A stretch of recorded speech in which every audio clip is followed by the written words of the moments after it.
नमस्कार जोहार, मैं याचना जायसवाल। आप देख रहे हैं न्यूज झारखंड। चलिए जानते हैं सुबह से लेकर शाम तक की झारखंड की तमाम बड़ी खबरों को। बेटी के साथ गेहूं की फसल देखने गए किसान की खेत में करंट लगने से मौत, पुत्री ने भी तोड़ा दम। रांची के इटकी थाना क्षेत्र के सौका गांव में बिजली करंट लगने से ग्राम प्रधान और उसकी बेटी की मौत हो गई। मृतक पेशे से किसान थे, जिनकी पहचान संजय उरांव 42 वर्षीय और उनकी बेटी सोनाली कुमारी 5 वर्षीय के रूप में हुई है। संजय अपनी बेटी के साथ गेहूं की फसल देखने गए हुए थे, जहां बिजली करंट की चपेट में आ गए। घटना सोमवार की शाम लगभग 6 बजे की है। घटना को लेकर बताया जा रहा है कि सोमवार शाम 4 बजे संजय अपनी बेटी सोनाली को साथ लेकर 1 किलोमीटर दूर पर गेहूं की फसल देखने गया था। उसी दौरान करंट लगने से संजय जमीन पर गिर गया। सोनाली पिता को उठाना चाह रही थी, इस वजह से वह भी करंट की चपेट में आ गई। काफी देर बाद जब संजय और सोनाली घर नहीं पहुंचे तो संजय की पत्नी ने कई बार उसको फोन किया, लेकिन वह कॉल रिसीव नहीं कर रहा था। शाम ढलने पर रोशनी गांव के कुछ युवकों को खेत में संजय को देखने के लिए भेजी। युवक जब खेत पर पहुंचे तो देखा कि पिता पुत्री जमीन पर गिरे पड़े थे। इसके बाद घटनास्थल से दोनों शवों को गांव लाया गया। शव घर पहुंचते ही पत्नी और परिजन चीख पुकार मच गई। सूचना मिलने पर मंगलवार की सुबह इटकी पुलिस घटनास्थल पर पहुंचकर दोनों शवों का पंचनामा कर पोस्टमार्टम के लिए रिम्स भेज दिया। पोस्टमार्टम के बाद स्थानीय मसना में दोनों शवों का अंतिम संस्कार किया गया। गीता कोड़ा की मां का निधन, झिकपानी में अंतिम संस्कार। सिंहभूम लोकसभा क्षेत्र की सांसद और भारतीय जनता पार्टी की नेता गीता कोड़ा की मां और झारखंड के पूर्व मुख्यमंत्री मधु कोड़ा की सास कल्पना बिरुली का निधन हो गया है। बुधवार 6 मार्च 2024 को तड़के 4 बजे रिम्स अस्पताल में उन्होंने अंतिम सांस ली है। वह लंबे अरसे से बीमार चल रही थी। उनका अंतिम संस्कार पश्चिमी सिंहभूम के झिकपानी स्थित ग्राम बिष्टुपुर मोटा बासा में किया जाएगा। झारखंड कैबिनेट की बैठक शुरू, कई प्रस्तावों पर लग सकती है मुहर। चंपई सोरेन सरकार की कैबिनेट की बैठक आज शाम 4 बजे से प्रोजेक्ट भवन में शुरू हो चुकी है। बैठक की अध्यक्षता मुख्यमंत्री चंपई सोरेन कर रहे हैं, जिसमें कई मुद्दों पर चर्चा के बाद निर्णय लिए जाएंगे। गाड़ी मॉडिफाई करवाई तो चालक और मैकेनिक पर कार्रवाई तय। कंपनी द्वारा निर्मित गाड़ियों को मॉडिफाई कर चलाने वालों पर अब कार्रवाई होगी। मॉडिफाई करने वाले दुकानदारों पर भी शिकंजा कसा जाएगा। ऐसे दुकानदारों की सूची तैयार की जा रही है। ऐसी गाड़ी के साथ पकड़े गए वाहन चालक से पुलिस दुकानदार का नाम पूछेगी। उसके बताए हुए नाम के आधार पर पुलिस दुकानदारों पर कार्रवाई करेगी। एमवी एक्ट के तहत उन दुकानदारों पर जुर्माना किया जाएगा। इसको लेकर ट्रैफिक एसपी के निर्देश पर शहर भर में मॉडिफाई गाड़ियों के खिलाफ अभियान चलाया जाएगा। थानेदारों को निर्देश दिया गया है कि अभियान चलाकर मॉडिफाई करके गाड़ी चलाने वाले को पकड़े और वाहन को जब्त कर कार्रवाई के लिए कोर्ट भेजे। दुकानदारों की अलग से सूची तैयार की जाए ताकि उन दुकानदारों पर भी कार्रवाई की जा सके। झारखंड के निजी क्षेत्र में 20,000 नौकरियां देगा श्रम विभाग। झारखंड सरकार 20,000 बेरोजगारों को नौकरी देने वाली है। इस दिशा में श्रम नियोजन, प्रशिक्षण एवं कौशल विकास विभाग द्वारा तेजी से काम किया जा रहा है। लोकसभा चुनाव 2024 के बाद सरकार रोजगार मुहैया कराएगी। स्किल और बेरोजगार मेले के द्वारा दी जाने वाली इस योजना में बेरोजगारों को निजी क्षेत्र के विभिन्न कंपनियों में नियुक्ति दी जाएगी। इस बात की जानकारी मंत्री सत्यानंद भोक्ता ने दी है। मंत्री सत्यानंद भोक्ता ने मंगलवार को शहर के एक होटल में आयोजित कार्यशाला में दी है। उन्होंने कहा है कि श्रमिकों के कल्याण के लिए उद्योग एवं श्रम विभाग मिलकर काम करे, तभी सकारात्मक रिजल्ट सामने आएगा। कार्यशाला में 7 युवतियों को विभिन्न निजी क्षेत्रों में नियुक्ति पत्र भी दिया गया। आयुष्मान आरोग्य मंदिर में 14 प्रकार की जांच सुनिश्चित करे। स्वास्थ्य मंत्रालय भारत सरकार की संयुक्त सचिव आराधना पटनायक ने स्वास्थ्य विभाग के अधिकारियों को निर्देश दिया है कि राज्य में संचालित सभी आयुष्मान आरोग्य मंदिर में 14 प्रकार की जांच उपलब्ध कराई जाए। साथ ही उन्होंने हेल्थ एंड वेलनेस सेंटरों के नाम अभी तक नहीं बदले जाने और सिकल सेल की कम हो रही स्क्रीनिंग पर भी नाराजगी जाहिर की है। उन्होंने कहा कि अभी तक राज्य में 3,104 आयुष्मान आरोग्य मंदिर कार्यरत है। उन्होंने शेष आयुष्मान आरोग्य मंदिर को अतिशीघ्र कार्यरत करने का निर्देश दिया है। साथ ही सभी डेटा को ऑनलाइन संधारित करने और टेली कंसल्टेंस बढ़ाने को कहा। हेल्थ एंड वेलनेस सेंटर से जिला अस्पताल एक NQAS सर्टिफिकेट प्राप्त करने का निर्देश दिया है। संयुक्त सचिव मंगलवार को नेपाल हाउस स्थित सचिवालय में NHM के तहत राज्य में संचालित स्वास्थ्य योजनाओं की समीक्षा कर रही थी। इस अवसर पर अभियान निर्देशक राष्ट्रीय स्वास्थ्य मिशन झारखंड आलोक त्रिवेदी निर्देशक प्रमुख डॉक्टर वीरेंद्र प्रसाद सिंह, निर्देशक वित्त राष्ट्रीय स्वास्थ्य मिशन झारखंड मनोज कुमार, प्रशासकीय पदाधिकारी लक्ष्मी नारायण किशोर व अन्य उपस्थित थे। झारखंड पुलिस ने 4 चैनल के पत्रकारों को किया समन, हेमंत सोरेन से जुड़ा है मामला। झारखंड पुलिस ने 4 चैनलों के पत्रकारों को समन भेजा है। पुलिस द्वारा यह एक्शन हेमंत सोरेन के एफआईआर पर ली गई है। सूत्रों के मिली जानकारी के अनुसार दिल्ली के 4 चैनलों के पत्रकारों को समन भेजा गया है। इन चैनलों ने हेमंत के दिल्ली आवास से ईडी द्वारा BMW कार और 36 लाख कैश बरामदी की खबर चलाई थी। इसी बारे में पत्रकारों से खबर का स्रोत पूछा जाएगा। गौरतलब है कि झारखंड पुलिस की ओर से यह कार्रवाई हेमंत सोरेन द्वारा अनुसूचित जाति और अनुसूचित जनजाति अधिनियम 1989 के तहत ईडी के अधिकारियों के खिलाफ दर्ज मामले में लिया गया है। इस मामले की जानकारी देते हुए रांची के वरिष्ठ पुलिस अधीक्षक चंदन कुमार सिन्हा ने कहा, हमने 4 मीडिया चैनलों न्यूज 18, जी न्यूज, आज तक और न्यूज 24 के पत्रकारों को समन जारी किया है। हमने उनसे जांच के लिए रांची आने को कहा है। हालांकि उन्होंने जवाब दिया है कि वे नहीं आ सकेंगे, इसलिए हम उनके पास जाएंगे। जब सिन्हा से समन के विषय के पीछे का कारण के बारे में पूछा गया तो उन्होंने कहा, यह एक चल रही जाँच है और हम ज्यादा विवरण नहीं बता सकते हैं।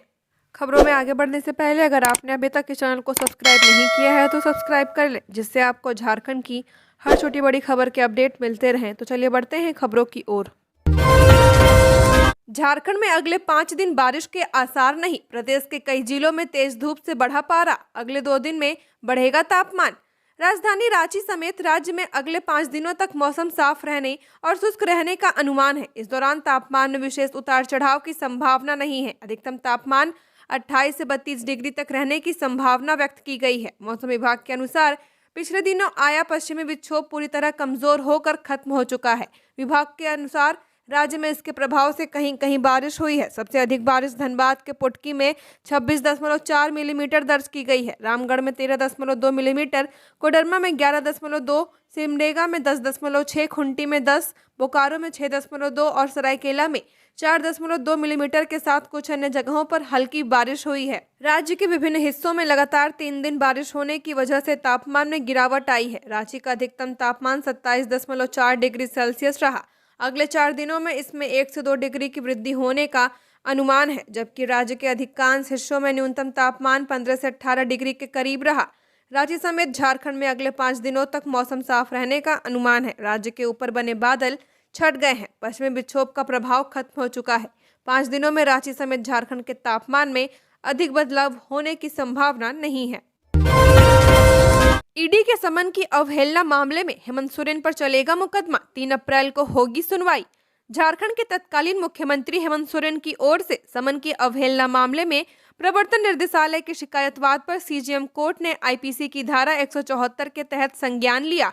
अब इस मामले में पूर्व सीएम हेमंत सोरेन के खिलाफ कोर्ट में मुकदमा चलेगा। मामले में कोर्ट ने हेमंत सोरेन को समन जारी करने को कहा है। समन के बाद हेमंत सोरेन को कोर्ट की अगली सुनवाई में हाजिर होना होगा। अगली सुनवाई 3 अप्रैल को होगी। इस मामले में दोनों पक्षों की सुनवाई के बाद कोर्ट ने फैसला सुरक्षित रख लिया है। सुनवाई के दौरान ईडी की ओर से कोर्ट को बताया गया कि जमीन की खरीद फरोख्त से जुड़े मामले में हेमंत सोरेन को 10 बार समन किया गया था। इसमें से सिर्फ 2 समन पर ही हेमंत उपस्थित हुए थे। ईडी ने कोर्ट को बताया कि बाकी के 8 समन पर हेमंत का उपस्थित नहीं होना समन की अवहेलना है। उल्लेखनीय है कि ईडी के 8वें समन पर 20 जनवरी को और 10वें समन पर 31 जनवरी को हेमंत सोरेन हाजिर हुए थे। इस मामले में हर समन की अवहेलना के मामले में झारखंड के पूर्व मुख्यमंत्री को 1-1 महीने जेल की सजा हो सकती है। लोकपाल के आदेश को चुनौती दे सकते हैं शिबू सोरेन। झारखंड में सत्ताधारी दल जेएमएम के अध्यक्ष पूर्व मुख्यमंत्री और राज्यसभा सांसद शिबू सोरेन लोकपाल के उस आदेश को चुनौती दे सकते हैं जिसमें लोकपाल ने आय से अधिक संपत्ति मामले में सीबीआई को जांच का आदेश दिया है। लोकपाल का आदेश आने के बाद कानूनी पहलुओं पर विचार किया जा रहा है और जल्द ही इस आदेश के खिलाफ याचिका दाखिल की जा सकती है। दरअसल सोमवार को लोकपाल ने आय से अधिक संपत्ति मामले में शिबू सोरेन के खिलाफ दाखिल शिकायत पर फैसला सुनाते हुए सीबीआई को जल्द से जल्द जांच करने का आदेश दिया था। लोकपाल ने सीबीआई को इस मामले की प्रारंभिक जांच 6 महीने के अंदर पूरी करने का निर्देश दिया है। इस संबंध में बीजेपी के गोड्डा सांसद निशिकांत दुबे ने 2020 में लोकपाल के समक्ष शिकायतवाद दर्ज कराई थी। गोड्डा से बीजेपी सांसद डॉक्टर निशिकांत दुबे ने राज्यसभा सांसद व झारखंड के पूर्व सीएम शिबू सोरेन व उनके परिवार के अन्य सदस्यों के खिलाफ आय से अधिक संपत्ति अर्जित करने का आरोप लगाया है। 1.5 लाख रुपए की खातिर दोस्तों ने ठेकेदार की पत्थर से कूचकर की हत्या। नामकुम के बंधुआ से गायब ठेकेदार ज्ञान प्रकाश का शव सोमवार की रात गुमला पालकोट रोड मुक्तिधाम स्थित कब्र से निकाला गया। नामकुम थानेदार और एसआई ने गुमला पुलिस के सहयोग से शव को निकलवाया और परिजनों के हवाले कर दिया। मृतक ज्ञान प्रकाश मूल रूप से पटना के बख्तियारपुर के रहने वाले थे, जो वर्तमान में नामकुम में रहकर ठेकेदारी कर रहे थे। जांच में पता चला कि दोस्तों ने ही 1.5 लाख लूटने के लिए ज्ञान प्रकाश की पत्थर से कूचकर हत्या कर दी थी। एक आरोपी बोलबम गिरफ्तार कर जेल भेज दिया गया है, लेकिन गुड्डू फरार है। बोलबम ने कहा कि वह गुड्डू और ज्ञान प्रकाश तीनों 7 फरवरी की साथ रात में घूम रहे थे। उस वक्त ज्ञान प्रकाश के पास करीब 1.5 लाख रुपए थे। देश की पहली अंडर वाटर मेट्रो में पीएम मोदी ने बच्चों संग की सवारी, पानी में 32 मीटर नीचे चलेगी। प्रधानमंत्री नरेंद्र मोदी ने आज कोलकाता में अंडर वाटर मेट्रो रेल सेवा का उद्घाटन किया है। इसके साथ ही प्रधानमंत्री ने 15,400 करोड़ रुपए की मेट्रो से जुड़ी कई परियोजनाओं का उद्घाटन और शिलान्यास भी किया। पीएम ने मेट्रो सेवा की पहली सार्वजनिक सवारी भी की। यह मेट्रो हावड़ा मैदान और एस्प्लेनेड के बीच चलेगी। यह टनल ट्रेनों को हुगली नदी के तल से 32 मीटर नीचे चलने की अनुमति वाली होगी, जिससे यात्रियों के लिए यात्रा का समय कम हो जाएगा। ईस्ट वेस्ट मेट्रो कॉरिडोर के हिस्से के रूप में देश की पहली under water metro train Howrah और एस्प्लेनेड के बीच चलेगी, जहां यात्रियों का स्वागत सुरंगों में नीली रोशनी से किया जाएगा। जब तक कि ट्रेनें हुगली नदी पार नहीं कर लेती, न्यू गरिया हवाई अड्डा मार्ग का न्यू गरिया रूबी अस्पताल क्रॉसिंग खंड और जोका एक्सप्लेनेड मेट्रो मार्ग पर तारातला माजिरहाट खंड पूरा हो गया है और सार्वजनिक सेवा के लिए तैयार है। तलब लगी और यात्री ने उड़ते प्लेन में सुलगा ली बीड़ी, पुलिस ने पकड़ा तो क्या बोला। सीसीटीवी फुटेज भी खंगाले जा रहे हैं और इस बात की भी जांच शुरू की गई है कि सुरक्षा चूक कैसे हुई है। दरअसल प्लेन में बैठने से पहले हर पैसेंजर की बहुत सतर्कता से सिक्योरिटी जांच होती है। ऐसे में बीड़ी और लाइटर का पता न लग पाना एक बड़ी गलती के तौर पर देखा जा रहा है। शख्स को न्यायिक हिरासत में भेज दिया गया है। पता चला कि शख्स को गिरफ्तार करने के बाद उसके खिलाफ भारतीय दंड विधान की धारा 336 के बाद मामला दर्ज कर कानूनी कार्रवाई शुरू कर दी गई है। इस बात की भी जांच की जा रही है कि फ्लाइट में बीड़ी और लाइटर लेकिन कैसे चढ़ गया। इससे पहले मई 2023 में बेंगलुरु पुलिस ने फ्लाइट में बीड़ी पीने के आरोप में एक शख्स को गिरफ्तार किया था। राज्य पुलिस सेवा के 42 पदाधिकारियों का तबादला, अंकिता राय बनी गिरिडीह के मुख्यालय 1 डीएसपी। राज्य पुलिस सेवा के 42 पदाधिकारियों का राज्य सरकार ने तबादला किया है। गृह विभाग ने इससे संबंधित अधिसूचना जारी कर दी है। रांची के सीसीआर डीएसपी अंकिता राय को गिरिडीह मुख्यालय 1 का डीएसपी बनाया गया है। शराब के ठेकों पर मनमानी, एमआरपी से अधिक वसूली जा रही कीमत, विरोध करने पर दरोगा तक को लपेटे में ले रहे दुकानदार। रांची सहित राज्य के सभी जिलों में शराब पर एमआरपी से अधिक कीमत की वसूली जारी है। एमआरपी से अधिक कीमत का विरोध किए तो मारपीट तय है, चाहे वह कोई भी क्यों न हो। यहाँ तो शराब दुकानदार दरोगा को भी नहीं बख्श रहे हैं। कुछ दिन पहले ही राजधानी के लालपुर थाना क्षेत्र में दरोगा ने एमआरपी से अधिक कीमत का विरोध किया तो उनके साथ दुकानदार ने मारपीट व गाली गलौज की। आयुक्त उत्पाद का निर्देश व जिलों में उत्पाद अधिकारियों व पुलिस अधिकारियों का संयुक्त अभियान व टास्क फोर्स भी टाई फिश है। लगातार अभियान के बावजूद अवैध शराब की खपत भी हो रही है। इसका खुलासा तब होता है जब कहीं अवैध शराब की खेप पकड़ी जाती है। आज दोपहर बाद बाबा व माता पार्वती के मंदिर से खुलेगा पंचसूल, कल होगी विशेष पूजा। बुधवार दोपहर 3 बजे के बाद बाबा मंदिर व मां पार्वती मंदिर से एक साथ पंचसूल उतारा जाएगा। दोनों पंचसूल को मिलन कराने के पश्चात इसकी सफाई की जाएगी। वहीं पंचसूल खुलने के साथ ही बाबा व मां पार्वती के बीच गठबंधन चढ़ाने की परंपरा भी बंद हो जाएगी। दूसरे दिन यानी गुरुवार को बाबा व मां पार्वती सहित अन्य मंदिरों से खोले गए पंचसूल की सफाई के बाद विशेष पूजा की जाएगी। इसके बाद पंचसूलों को मंदिरों के शिखर पर लगाया जाएगा। पंचसूल खुलने के पूर्व सबसे पहले बाबा व मां पार्वती मंदिर के बीच बंधा प्रेम के प्रतीक गठबंधन को खोला जाएगा। कांग्रेस विधायक इरफान अंसारी के जिला अध्यक्ष हरिमोहन मिश्रा ने थामा बीजेपी का दामन। कांग्रेस पार्टी के जामताड़ा जिला अध्यक्ष हरिमोहन मिश्रा ने पाला बदल लिया है। हरिमोहन सिंह ने कांग्रेस का साथ छोड़कर बीजेपी का दामन थाम लिया है। वहीं जिला कमेटी, प्रखंड अध्यक्ष और मंडलों के अध्यक्ष भी अपने पद और पार्टी की सदस्यता से इस्तीफा दे रहे हैं। बीजेपी प्रदेश अध्यक्ष बाबूलाल मरांडी ने उन्हें सदस्यता दिलाई है। जमशेदपुर सर्किट हाउस में बाबूलाल मरांडी के समक्ष इन्होंने बीजेपी की सदस्यता स्वीकार की है। उन्होंने पार्टी छोड़ने का कारण जमताड़ा विधायक के कार्यशैली के कारण पार्टी छोड़ी है। उन्होंने एक पत्र जारी कर कहा कि हरिमोहन मिश्रा ने कहा कि इरफान अंसारी का व्यवहार संगठन के प्रति उदासीन एवं नकारात्मक रहा है। झारखंड के 78 डीएसपी रैंक के अधिकारी का तबादला, जाने कौन कहां गए। झारखंड सरकार ने 78 डीएसपी रैंक के अधिकारियों का तबादला किया है। इससे संबंधित अधिसूचना बुधवार को गृह विभाग ने जारी की है। इसमें से कई ऐसे भी अधिकारी हैं जो इंस्पेक्टर से डीएसपी के पद पर प्रोन्नत हुए थे, लेकिन उन्हें डीएसपी के पद पर पोस्टिंग नहीं की गई थी। वैसे अधिकारी जिनके स्थान पर किसी अन्य की पोस्टिंग हो गई और उनका कहीं पोस्टिंग नहीं किया जा सका है, तो वह पुलिस मुख्यालय में योगदान देंगे।